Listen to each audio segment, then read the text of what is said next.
अंशुमन, देखिए आचार्य जी ये जो दावा कर रहे हैं कहीं ना कहीं दबे शब्दों में, जो मैं समझ पा रही हूँ और शायद आप भी वही समझ पा रहे हैं कि ये जुगलबंदी है, ये आयुर्वेद और एलोपैथ की जुगलबंदी है। एलोपैथ ने अपना काम किया, लेकिन उसके बाद जो आपका एक्चुअल डाइट प्लान होना चाहिए वो शुद्ध देसी आयुर्वेदिक डाइट पर गए, जिसने काम किया और उनकी पत्नी ठीक हो गई। डॉक्टर अंशुमन, सबसे पहले एक चीज क्लियर करते चलें, क्योंकि ये बार बार कंफ्यूजन ये क्रिएट होता है, एलोपैथ वर्सेस आयुर्वेद की लड़ाई है। बिल्कुल लड़ाई नहीं। मैं हर समय कहता हूं, इसीलिए सर मैंने जुगलबंदी शब्द का इस्तेमाल किया। जी, इस सिस्टम इंडिया में प्रैक्टिसिंग है। मॉडर्न मेडिसिन हमारा बाहर से आया है, एलोपैथ के साथ आयुर्वेद, होम्योपैथ, सिद्धा यूनानी एंड नेचुरोपैथ। मैं हर समय कहता हूं, अगर 6 विधा मिलके इकट्ठे एक मरीज का, नॉट ओनली कैंसर, सबका इलाज करे तो आउटकम बेहतर होगा। लेकिन हर समय ये क्रिएट ऐसा किया जाता है कि मॉडर्न मेडिसिन वाले आयुर्वेद के खिलाफ हैं, आयुर्वेद वाले मॉडर्न मेडिसिन के खिलाफ हैं। जो आपने शब्द इस्तेमाल किया एग्जैक्टली की जुगलबंदी की जरूरत है। क्या जुगलबंदी की जरूरत है? हल्दी की बात इन्होंने कही, हल्दी का वर्णन है, लेकिन वर्ल्ड कब माना? जब उसका रिसर्च पेपर मेरा इंटरनेशनल पब्लिश हुआ है। P53 हाइपरमिथाइलेशन एक प्रोसेस होता है जिसके कारण कैंसर होता है। हल्दी में जो उपलब्ध केमिकल है उसको रिवर्स कर देता है। तो इसका पब्लिश हुआ। 462 BC में हिपोक्रेट आया था, जो मॉडर्न मेडिसिन के फादर जाने जाते हैं। वहां से लेके आज मॉडर्न मेडिसिन इतने कंट्री में स्प्रेड हो गया। आयुर्वेद 10,000 साल पुराना है। महर्षि धन्वंतरी, चरक, सुश्रुत डॉक्टर थे, वैज्ञानिक थे, लेकिन क्यों पॉपुलर नहीं हुआ? कि आयुर्वेद हर समय डॉक्यूमेंटेशन में बिलीव नहीं कर रहा है, साइंस का रिप्रोड्यूसिबल नहीं कर रहा है। अगर सिद्धू वो ये कह रहे हैं कि वो एक्सपीरियंस पे बिलीव करते हैं, एक्सपेरिमेंट्स नहीं, एक्सपीरियंस। एक्सपीरियंस पे जो बिलीव करते हैं उसके लिए एविडेंस आप पेट स्कैन से ले रहे हैं ना, कि कैंसर खत्म होगा।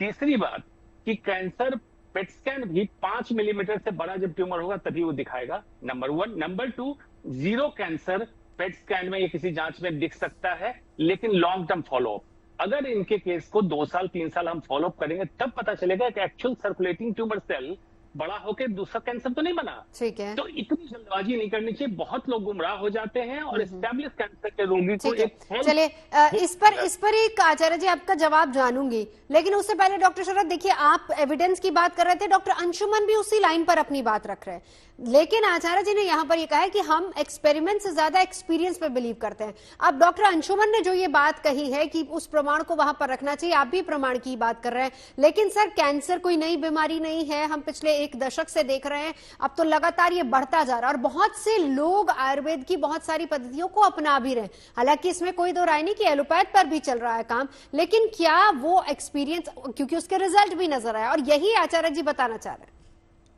देखिए एक होता है तर्क, एक होता है कुतर्क। तो कुतर्क तो मेरे पास कोई आंसर नहीं है। साइंटिफिक डाटा, इसका मतलब हम कहना चाह रहे हैं कि हम दुनिया आगे ना बढ़े, पीछे जाए। हम कहेंगे एग्जाम मत लिखवाओ, खाली बस उसका मान लो वर्बल कि उसका सही है तो सही है, ये कोई लॉजिक हुआ? अगर हम किसी चीज को एविडेंस बेस्ड कोई प्रैक्टिस नहीं है, उसकी थीसिस नहीं है, तो हम ये कह देंगे नहीं नहीं इसका एक्सपीरियंस है। आपकी नॉलेज के लिए मैं बता दूं, जब देश आजाद हुआ तो लाइफ एक्सपेक्टेंसी 35 साल थी। 35 साल में ऑन एवरेज डेथ हो जाती थी। आज लाइफ एक्सपेक्टेंसी 75 ईयर है। ये ऐसे ही हो गई है क्या? ये हुई है क्योंकि एविडेंस बेस्ड मेडिसिन पे लोगों ने देखा। आप जो कह रहे हैं कैंसर के केस बढ़ गए हैं, केस बढ़ नहीं गए हैं, डायग्नोसिस प्रॉपरली हो रहा है आजकल। पहले पता ही नहीं चलता था क्योंकि एविडेंस नहीं था। गांव में गए, दिखाया किसी को, मर गए, पता ही नहीं चला क्यों मरे थे। क्योंकि अब एविडेंस बेस्ड प्रैक्टिस हमारे हिंदुस्तान में होने लगी है, इसलिए आपके पास ये रिकॉर्ड है कि कैंसर के इतने केस आ गए, हाइपरटेंशन के इतने केस आ गए। पहले मर जाते थे, पता ही नहीं चलता था। लेकिन मैं फिर वही वाली बात कहूंगा जो अंशुमन ने भी कहा है और आयुर्वेद चार ही बैठे कि ये कोई आयुर्वेद और एलोपैथ की लड़ाई नहीं है। ठीक है, तुम्हारी बहुत अच्छी विधि है, लेकिन आयुर्वेद ने ही आयुर्वेद का सत्यानाश करा है। क्यों नहीं हमारे देश में इतने सालों में आयुर्वेद के कॉलेजों की स्थिति अच्छी हुई? क्यों नहीं हमारे देश में आयुर्वेद के अंदर रिसर्च हो रही है? क्यों हमारे देश में आयुर्वेद की डिग्रियां ऐसी बांटी जा रही हैं बिना किसी रिसर्च के? क्यों हमारे आयुर्वेद के बच्चे जो BMS कर रहे हैं वो अपने आप को इंफीरियर समझते हैं और आयुर्वेद की प्रैक्टिस ना करके एलोपैथ की प्रैक्टिस करते हैं? ठीक है, ये तो एक नई बहस की तरफ हम चल रहे हैं, जहां पर आकर हम इसी नतीजे पर पहुंचेंगे कि एलोपैथ को बढ़ावा क्यों दिया जा रहा है और आयुर्वेद पीछे क्यों जा रहा है। बिल्कुल, let me give 1 minute, let me finish. Why Ayurveda के बच्चे हमारे जो कि सफिशिएंट है, कैपेबल हैं, क्यों वो मजबूर हैं और एलोपैथिक में, हॉस्पिटल में एलोपैथिक मेडिसिन में काम कर रहे हैं? क्यों नहीं अपनी प्रैक्टिस को वो कर रहे हैं? तो प्लीज भ्रमित ना करें देश को। आयुर्वेद एलोपैथ की कोई लड़ाई नहीं है, लेकिन जो ट्रीटमेंट एलोपैथ से हो रहा है एविडेंस बेस्ड है। आयुर्वेद को अपनी रिसर्च पे ध्यान देना चाहिए। आयुर्वेद बहुत अच्छी पैथी है, बट उसमें रिसर्च करें और स्टैब्लिश करें।